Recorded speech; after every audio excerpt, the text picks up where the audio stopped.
have the piece of paper under your chair? Kanyang lang niya.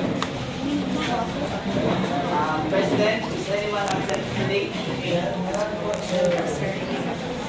So, before we proceed to our topic, we will have an activity first. I will divide you into two groups. This group is group 1 and this group is group 2. Then, I will just choose 2 participants in each group to answer this activity. Group 1, number 1. Principles. Correct. So, the number 1 is principle. Number 2. So, correct. So, dito na tayo sa number 3. Ani. Application. Correct. Application. And number 4. Correct. So, before we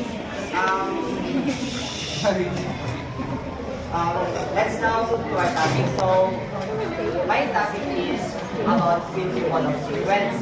So, sequence is a movement from meaningless to emergence of meaning, from immediate toward remote, from concrete toward symbolic, from the fruit to the thing. So, the principle of sequence describes how learning progress through stages. We start with a basic, often unclear understanding and gradually move towards deeper, more meaningful comprehension. So, this process evolves from focusing on immediate, concrete experiences to more abstract and symbolic, defined understanding. So, there are 4 scales of principle of sequence. First is scale of application principle of sequence. So, scale of application of the principle of sequence is one way to increase the chance of making learners absorb lesson, whether principal theories of mechanics is to provide a learning sequence where comprehension or understanding of whatever introduces reinforced teaching. It's important to organize the material away at each part. So the main goal ng scale of application of the principle of sequence is through logical succession that learners progress in structured logical manner from one concept to the next. So like for example, di ba, yung arithmetic in algebra. So before tayo mag-proceed sa algebra, dapat alam muna natin yung arithmetic kasi di ba, before ituro sa atin ng teacher natin yung algebra, tinuturo muna sa ating arithmetic. So yun parang yun yung parang from one concept to another concept siya. So second is sequence through logical succession of blocks of contents. So this is done by supplementing discussion, studies, analysis of lesson by introductions, reviews related to the lesson.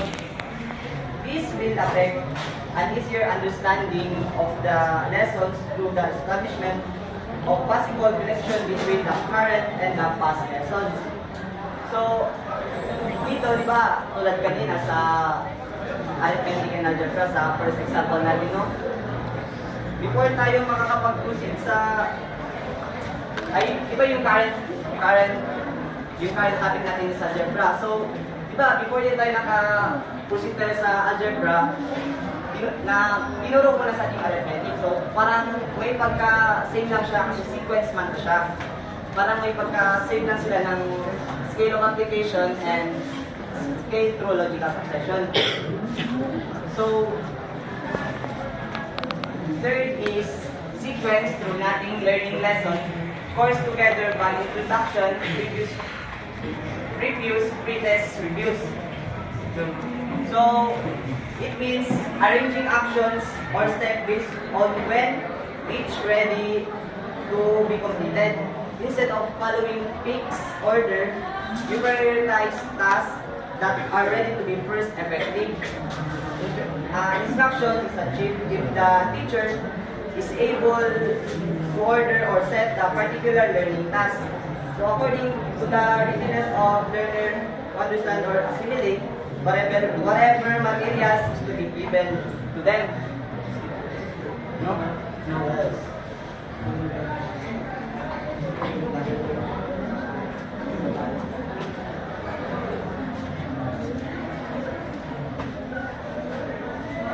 O dito yung together introduction, reviews, pre-test reviews.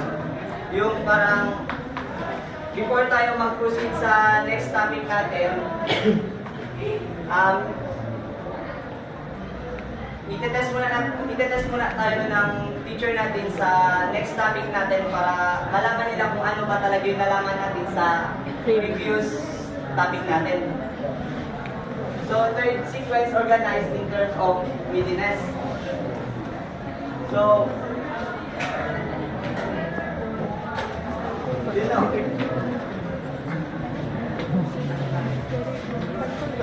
So, yung goal ng sequence organized in terms of readiness is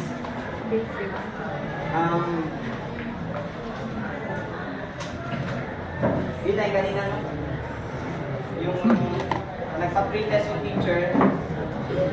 Sample dito, nagpa-pretest yung teacher tapos kailangan ng para malaman ng teacher yung readiness ng student, magpa-pretest muna siya sa student para malaman niya kung sino-sino yung mga kakuha ng mga matataas na score or sample no, yung result meron siyang 3 category, yung beginner, intermediate, and advanced. So, para malaman nyo ng teacher, magpa-grade test sa mga student para alam niya kung sino-sino yung mga beginner, intermediate, or yung mga advanced na. Tapos yung last is sequence organized in terms of line emerging meanings. So, each planning activity specific situations deduce impression from whatever read to think of possibilities as end result of doing the activity. This refers to a structured order, progression of elements, ideas, or actions. In a sequence, each part follows logically from the one before it. So, yung sequence analyzed in terms of lines emerging is parang